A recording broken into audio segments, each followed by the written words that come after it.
Good morning everyone. I am Shashi Prabhakar from PRL. I would like to express my thanks to the organizers for inviting me to present my work in this forum where most of the audiences are from undergraduate, graduate or early career researchers like PhD students. So this is my second talk in the QIQT series. I also presented last year. So today my topic for the talk will be position momentum entanglement. So so first I think I should go to the history and try to find out, but before that I would like to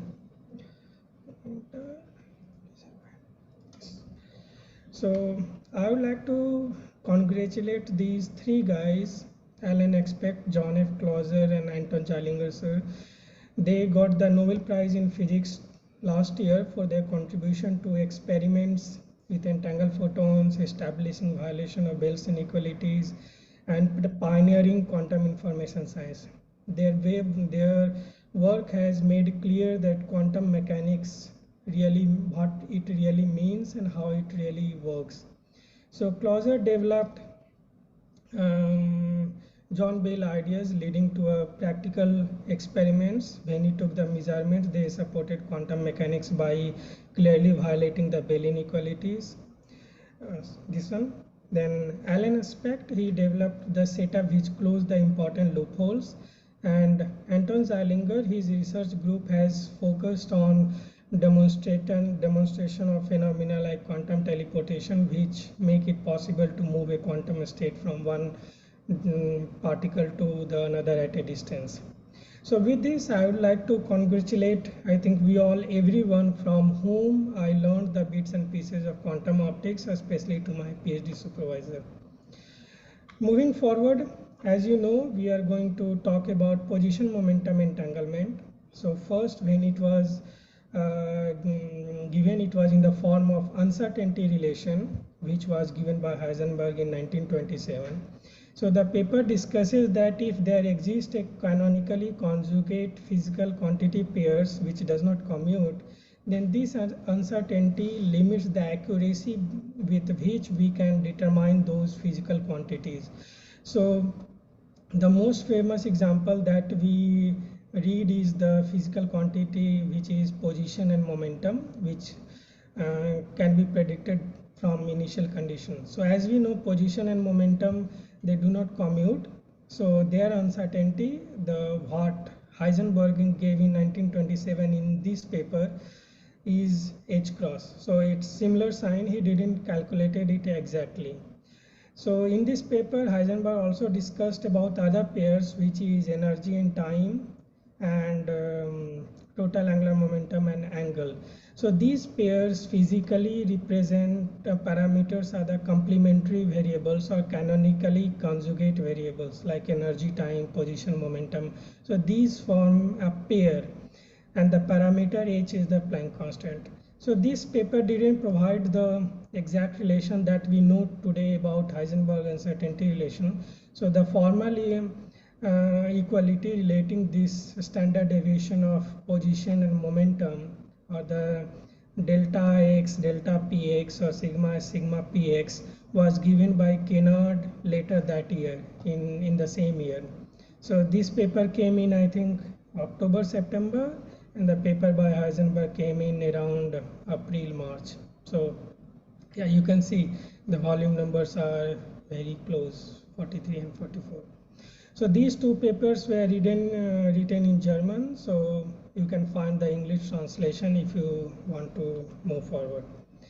So what we are going to discuss today, so this is the brief outline of the talk. So I would like to first motivate you why we need to discuss this after almost 100 years from the first inception.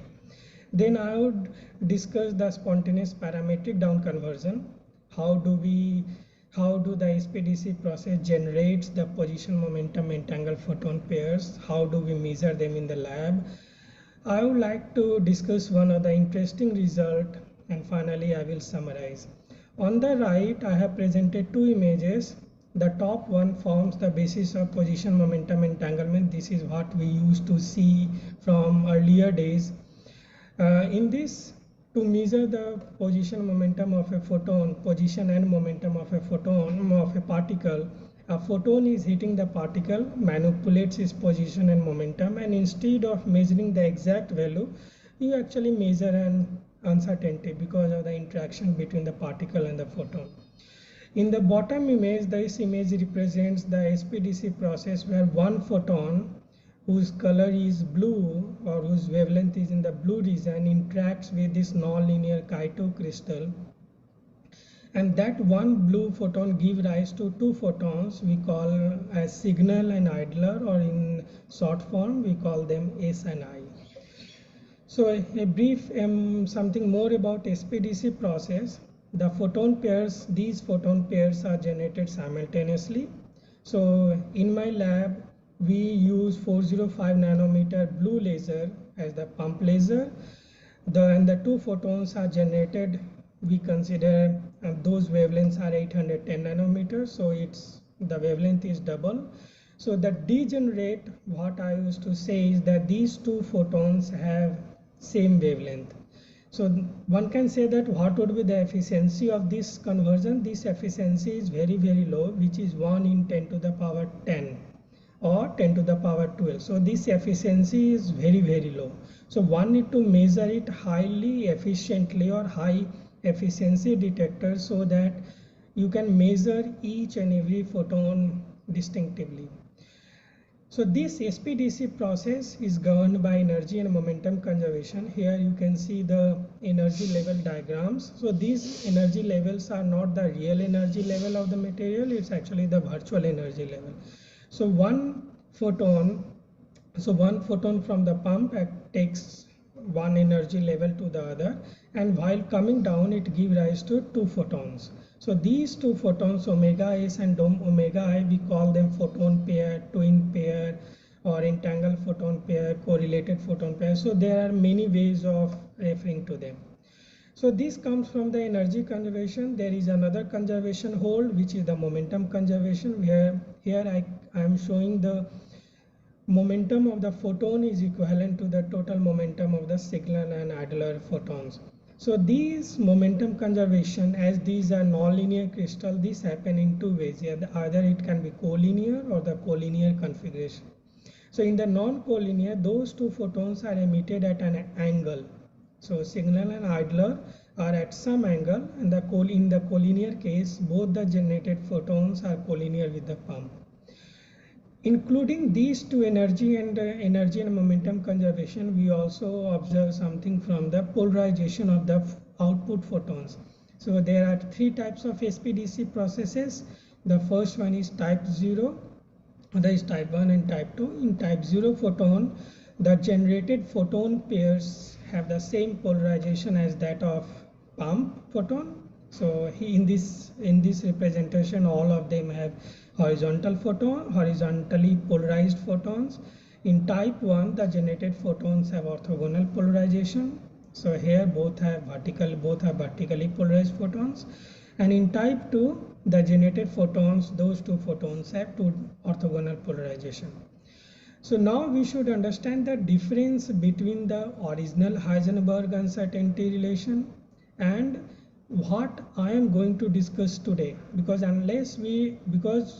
here we are generating two photon or a photon pair, but the original Heisenberg uncertainty relation was given for single photon. So in this slide I am summarizing the two cases. So in the Heisenberg uncertainty principle, what happens is one particle, one photon hits, you cannot measure the position momentum, and this is the uncertainty relation. In our case, where we have SPDC photon pairs, instead of measuring just one photon position or its uncertainty, we measure the joint probability distribution. Or in a way, if I know the position of signal, what is the uncertainty that will happen in idler's position? So this is called conditional probability. So conditional probability of determining the position of one when you know the position of the other one. Similarly, we can also define a similar thing for the momentum. So in both of these can be defined for separately for x and separately for x direction, separately for y direction. And this calculation was rigorously done by MD Reid in 1989. So the relation of this uncertainty for SPDC pairs, it has been proved in this paper, and you can see the uncertainty difference. Here it is greater than h cross by 2, here it is less than or equal to h cross by 2. So this happens because we are dealing with not just one photon but two photons, and we are dealing with not just one position but we are dealing with the conditional availability of photon in position of one photon with respect to the other. So in past, to detect these photon pairs simultaneously, we need to use high efficiency detectors.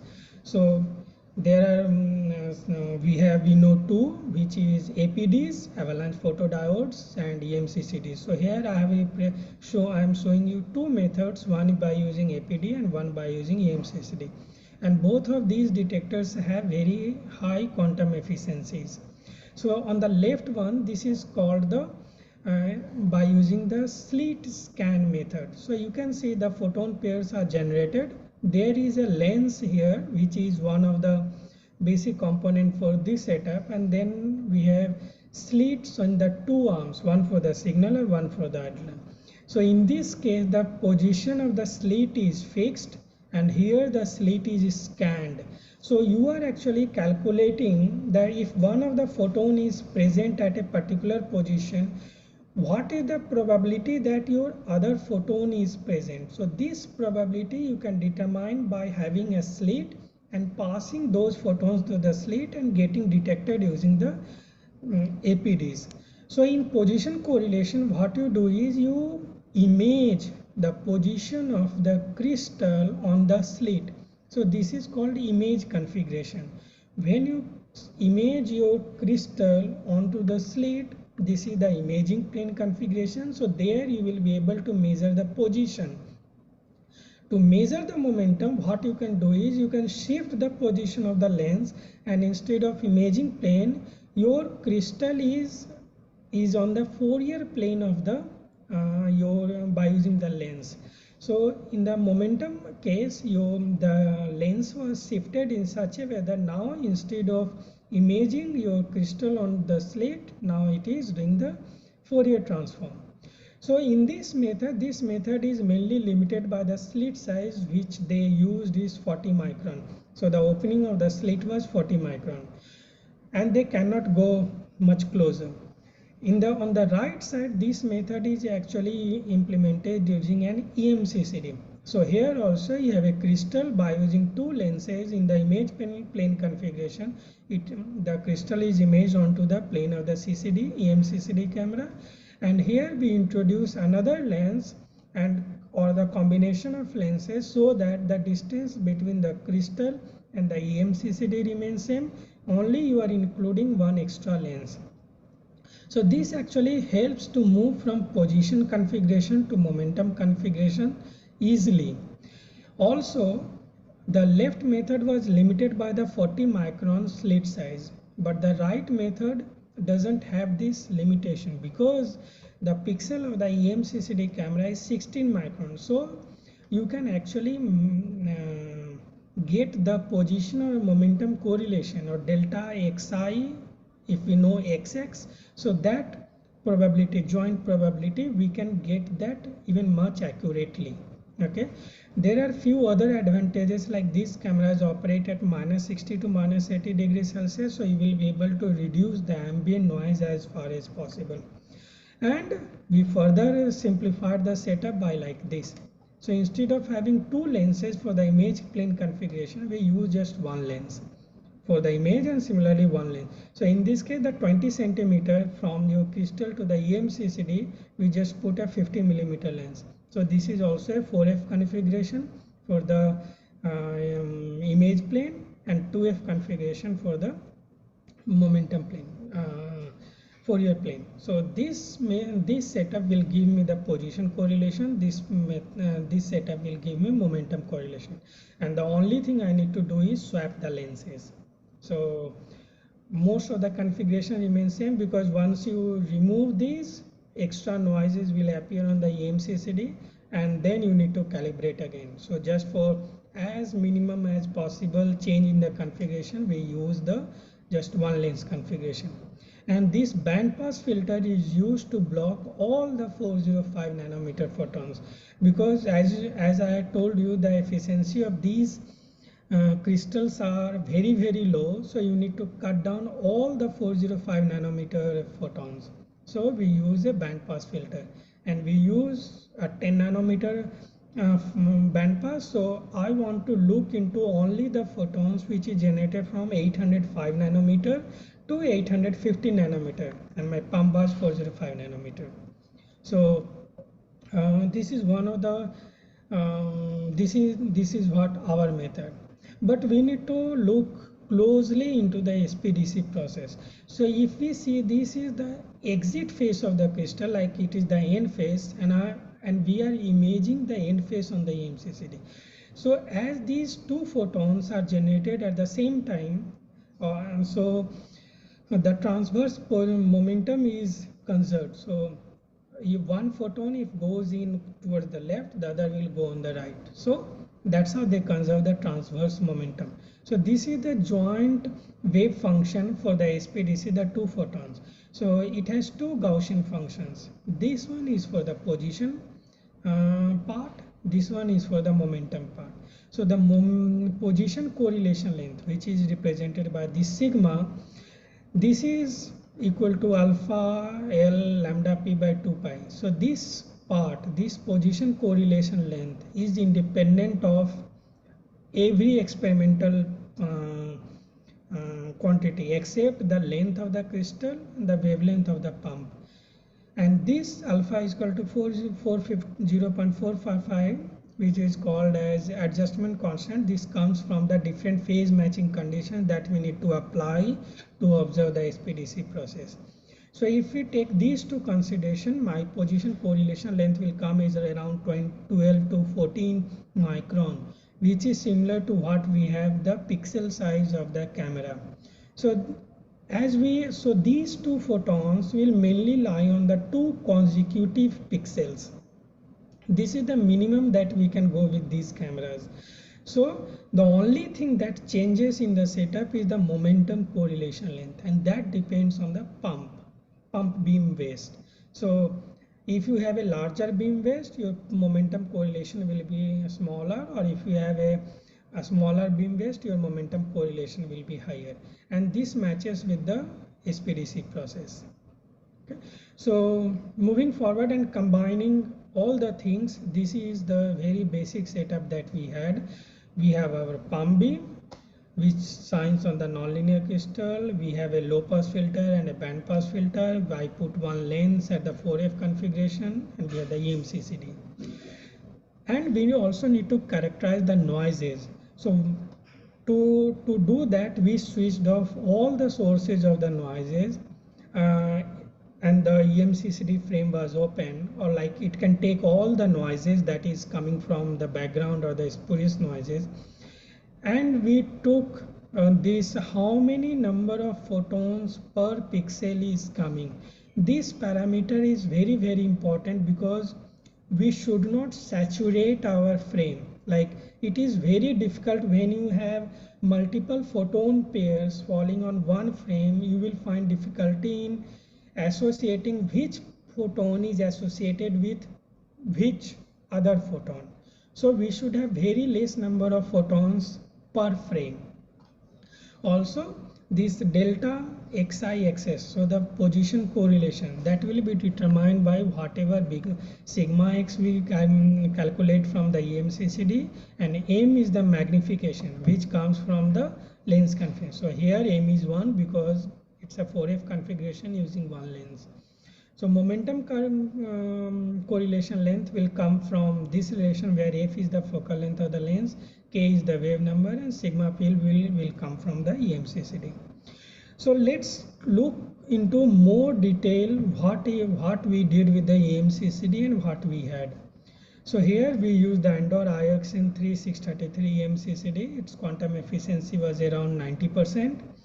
Pixel size was 16 micron. So it is much similar to what we have for the position correlation. So and we choose only 64 by 64 pixel in the center, because if you want to take the whole frame, it takes a lot of time to grab the frame and save to the computer.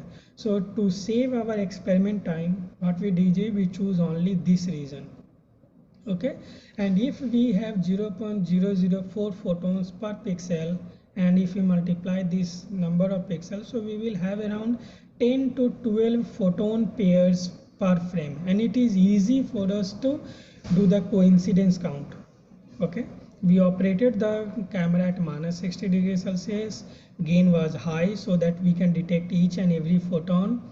Preamp was 1, and the exposure time. For position, we had a slightly smaller exposure time because all the photons were coming at a very small position, because they were coming at almost at the same on the nearby pixel.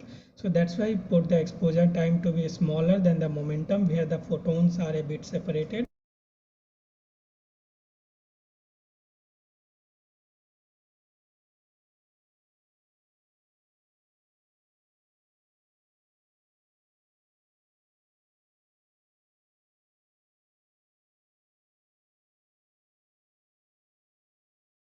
So this is for the position, this is for the momentum. So yeah, so when you have a higher exposure time, this is what you get, that, and all these are the noises that comes either from the spurious sources or from even the camera. Okay, and all the background noises that hits the camera frame. So all these are noises, and from here we need to determine what. So this was taken at a larger frame rate, larger exposure time, so that you can actually see the SPDC spots. But when we go for the smaller exposure time, we see only few events and you see almost nothing.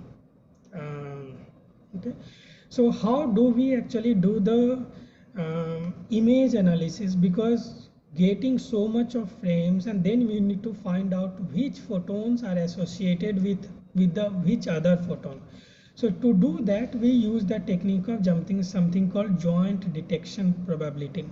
So as we know, those two photons are generated at the same time, they will also reach to the frame at the same time. Okay, so if they are there, and there is no possibility that they can come at two different frames. So what we did is we did this type of correlation, where we correlated all the photons that arrived on one frame. So that is related to the correlated, which comes from the SPDC photons, and uncorrelated, which is noise. However, if we do this correlation between two different frames, or two simultaneous frames even, or the two next to next frames, in this case what happens is they will be totally uncorrelated, because as the two coincident photons are going to come on the same frame, you cannot correlate one with the other. So this contains all the correlated part, correlated plus uncorrelated part, and this contains only the uncorrelated part, and if you subtract them, you get joint distribution probability. So whatever intensity distribution we observed, we correlated with the same frame, we correlated with the consecutive frames, we subtracted them, we get the position joint distribution probability and the momentum joint distribution probability. So to measure this, we put another we exchange the lenses, and that's how we worked. So these two taken at two different configurations, and if we take a line plot on the x-axis, we find that if we take only the uncorrelated part, the joint distribution probability will follow this bigger Gaussian, which has very less intensity.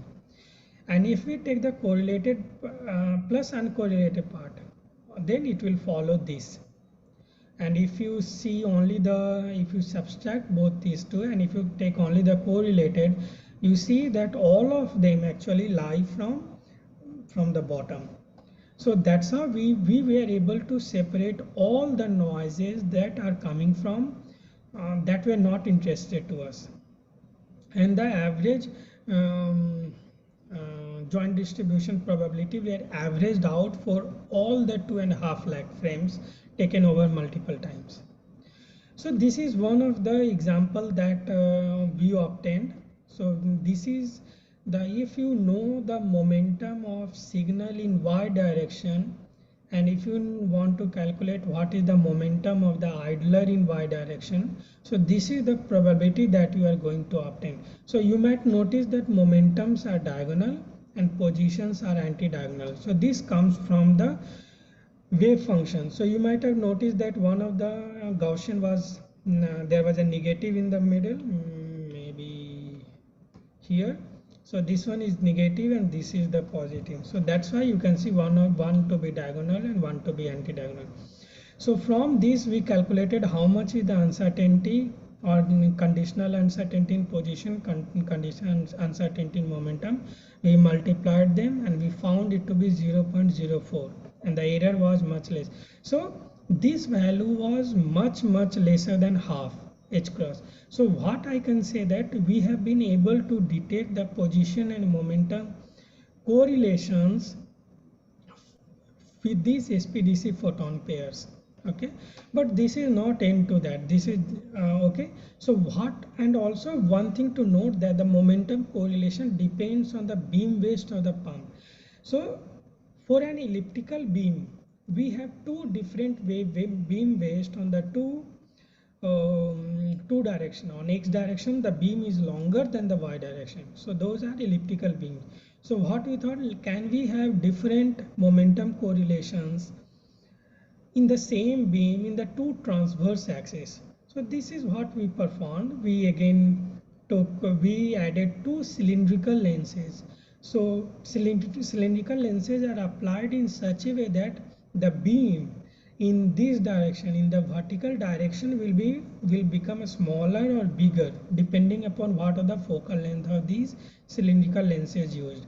So this is one of the easiest way where you can change the beam size in one direction by using two cylindrical lenses. So that beam was applied to this nonlinear crystal and rest of the other things are same. So in this case what we did is we used two cylindrical lenses and only changed the beam shape. So what happens is then we calculated the asymmetry parameter. What is the beam size on x-axis and y-axis, and this is the ratio. So if we start from here, which was the original, so here the beta was, or the asymmetry parameter was 0.83, which is the inherent beam size that comes from our laser. So here we used another lens, here we used another combination of two lenses actually, and our pump beam size on the y-axis changes. So as we know, the position correlation is going to be same, so we do not see any differences in the position correlation. We only observed difference only in the y direction of the momentum correlations, because even in x direction the beam size is same, only in the y direction it changes. So that's why we obtained only the momentum correlation change in the y direction. So you can see the beam, the probability, if you take a line profile along y axis on this, you will find that it's becoming wider and wider as the beta value is reducing. So your momentum correlations are changing, and if the momentum correlations are changing, certainly the joint or the position momentum entanglement, that is going to change because this parameter is changing. So these are the multiple beta values that we applied, and these are the entanglement that we got in x and y axis. So we observed one of the case where the beta value is very low and we were unable to, the position momentum entanglement was not coming. or the uncertainty relation was not violated.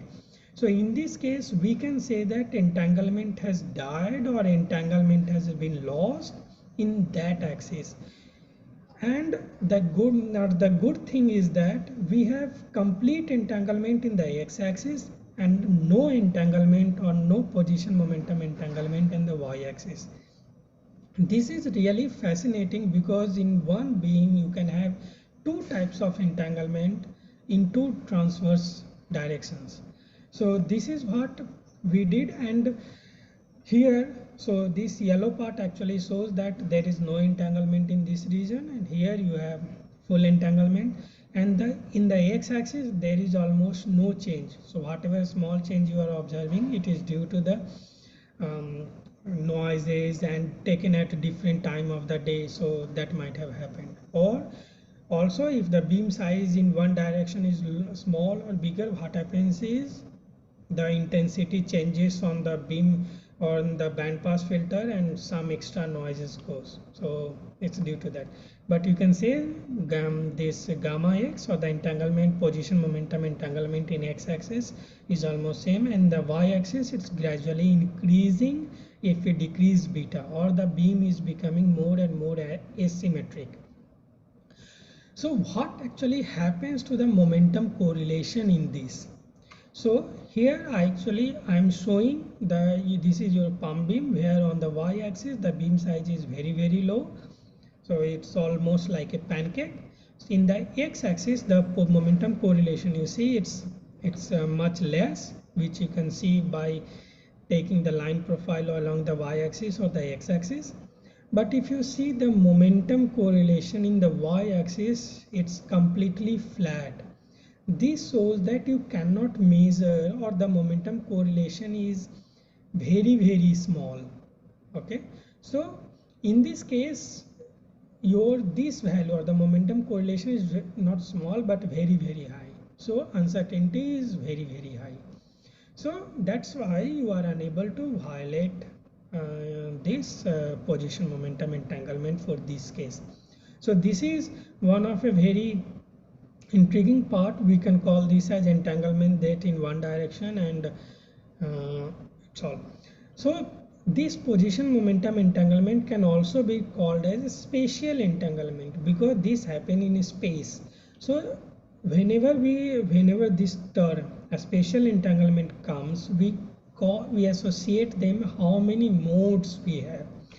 So there is we use this formula where the number of mode is actually what is the beam size or beam waist in that direction divided by what is the correlation that you obtained.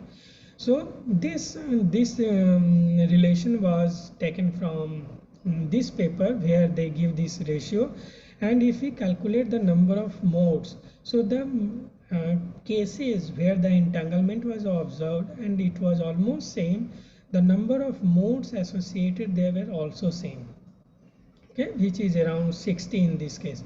But the case where there was entanglement death, the modes is very low. So when you can tune your beta to be much lower, your modes will approach to 1. Okay, so this is one of the thing that that is very interesting, where you have one beam, one SPDC beam, but you have two types of entanglement, and this thing will have find application in many things, where you need to sample something or image a sample where you want to have higher entanglement or position momentum entanglement in one direction and no entanglement in the other, so that you can take two measurements or two types of measurement at the same time.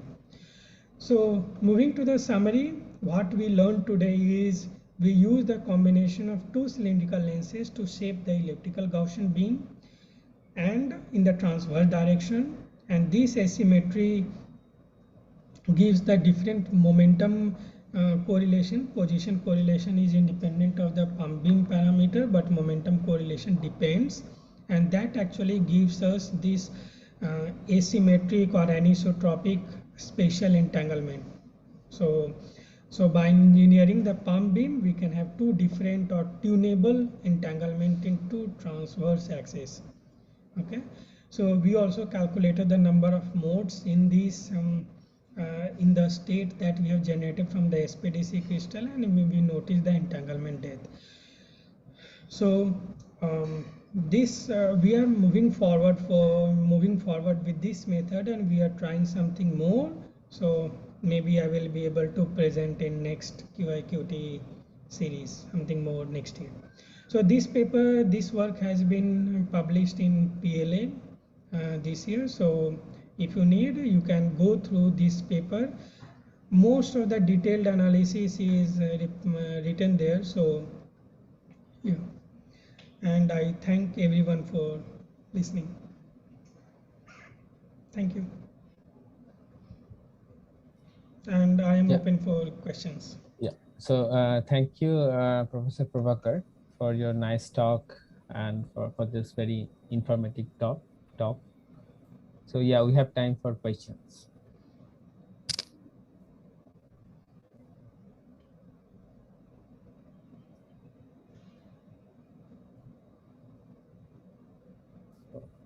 Questions from audience?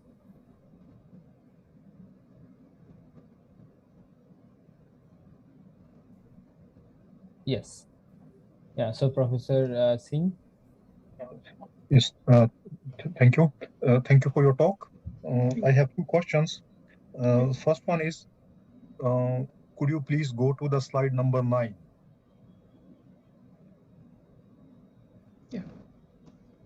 So here I see the wave function. Is this wave function for two photons at time equal to 0? Yes. Okay. So this so is what about this is written in an independent of time t. So if they will propagate this ρ1 and ρ2, they are taken at a plane where you are measuring. These are not only at time t equal to 0. So okay. whenever you measure, you are expected to get this type of wave function.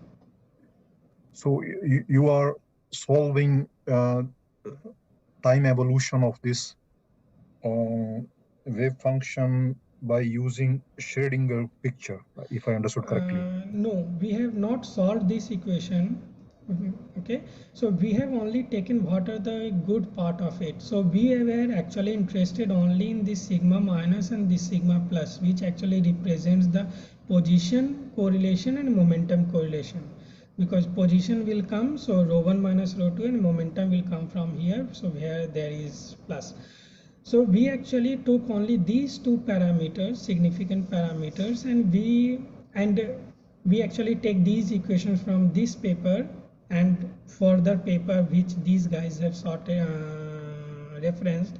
So position correlation, it's independent of the beam size. So we have not solved any of the Schrödinger equation. We have only taken few parameters from here. Okay, so there is no time evolution in your case, No, right? no. Because whenever we have observed on the EMCCD, it's always at the same time, and we know that those two photons are going to hit almost where, because they have an uncertainty, but they are falling on the EMCCD at the same time. Because if a photon has been emitted from the BBO crystal, it will reach to the camera at the same time. So there is no need to study the time evolution. It was just to where these photons are falling in the image plane or the momentum plane configuration. So we were more interested in where they are falling, but not interested in when they are falling, because we know they will fall at the same time. Okay, thank you. Second question, what is the impact of diffraction? If I understood correctly, you were saying that these two photons are propagating in the free space. Yes, so that you can actually understand from this setup. So with this lens, what I am doing, what is happening on the exit face of the crystal, that is coming on the EMCCD frame exactly. So I am not actually observing any of how these are propagating, because finally I am imaging the crystal plane, exit plane on the EMCCD. Okay, so either it's Fourier plane or the image plane. So yeah, I don't know whether I have answered your question.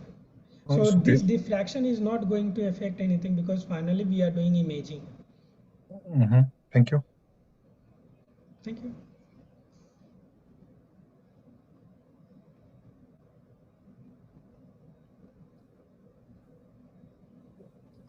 Any other question? Yeah, okay.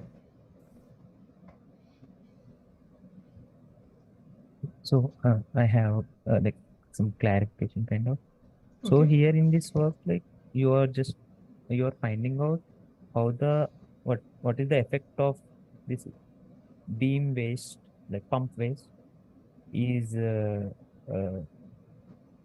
making in the Position entanglement. momentum entanglement. What is the effect it is? Yes. So the change that we made in the setup is small, but the result that we get, it's fascinating. Like observing in one beam, you can have two entanglements, or you can say that in one transverse axis you have no entanglement, but in the other transverse axis you have full entanglement. This is a very interesting work. Like much more entangled now than earlier. Yes. Yeah. And this joint calculating this part, this is one of the most intriguing part of this type of setup, because when you use single photon detectors and when you have coincidence counts, your 99% of the noise cancellation is done. But here you do not have that freedom. So lots of noises are coming because of the large aperture of the camera. So you have 64 by 64, so many pixels. All the pixels have their own noises, electronic noise or the noise coming out from outside. So separating the noise from separating the signal from the noise was very time consuming, and some of these calculations were run for 48 hours continuously, and the bad part was that you cannot parallel these programs. All these programs have to be done serially, so these used to take a lot of time in the computation and relatively less in the measurement. Okay. Why do you think that beam based like changing is making some effect in this entanglement? Okay, so that actually come from here. You can say that position momentum correlation is inversely proportional to the beam size, and I have written this equation axis free. So if you take momentum correlation in x-axis, that will depend on the beam based on the x-axis. So 1/2 w omega x or wx. So on y-axis again they will be different if these two are different. Okay.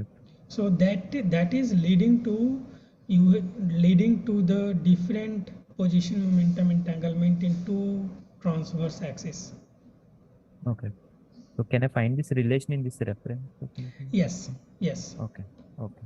Even the relation, even we are this number of modes. Okay, so telling position momentum entanglement and associating with the number of modes available, even we are also exploring more and more in this direction. So why we have a parameter, something called mode, for position momentum entanglement. So maybe a pair of position momentum can be considered as one mode. If there is another position, another momentum, that can have another mode. So that from there we can get this total number of modes. Okay, and all these things are there in that PLA paper. This one. Okay. Thanks. Thank you. Can I ask one more question? Yes. Could you go to the previous slide, please? So why the question is the Schmidt modes, or you can take only 1, 2, or 3 Schmidt modes to identify whether you have the entangled photons or not. Why you are taking so many 61, I think, if I understood correctly? No, we have not taken these modes. These are the mode number that is calculated from using these equations. We have not taken any mode. Okay. This comes from this ratio. What is the beam size that we get, and what is the position correlation or the momentum correlation we get. Yes. So Okay, so these are the calculations, and we are also trying to understand more and more about these. okay. What So how these many actually modes? represent. How many modes do you use in evaluation of whether the 2 photons are entangled or not? We have not used any mode. We have just one pump beam that we have engineered by using 2 cylindrical lenses, and these actually comes from this equation, and we are also trying to interpret what these actually 4 represent, or what these actually 60 represent. So we are into this. Okay, thank you. But these are not any of the experimental parameter number of modes. It actually comes from the experiment, that these are the number of modes that might be there in that configuration. Because in your slide it is written Schmidt modes n. Yes. So I thought that nx is In the x-axis, and y is the y-axis. And y is the y from the y-axis. Okay, thank you. Thank you.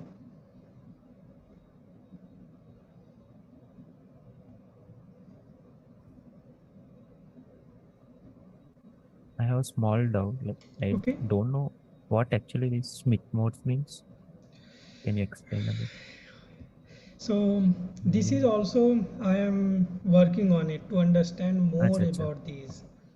So this equation, it was taken from this paper, and also one of the technique that we took from here, they also calculated these modes. Okay, so we also calculated, and we found this type of trend. If your entanglement is varying, your Schmidt modes will vary. But what these actually represent, we need to figure it out. We need some time for that. Okay.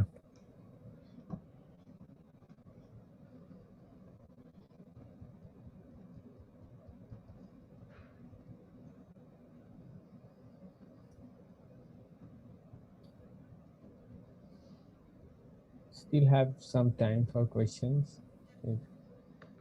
If you have some question, you can write to me on my email, and I will try to reply you.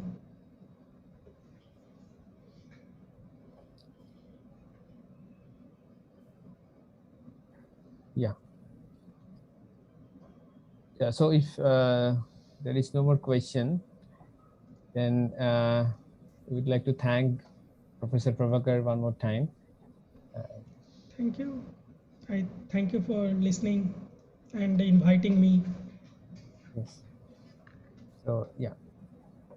So we will take a small break again, and then we will start at sharp 12.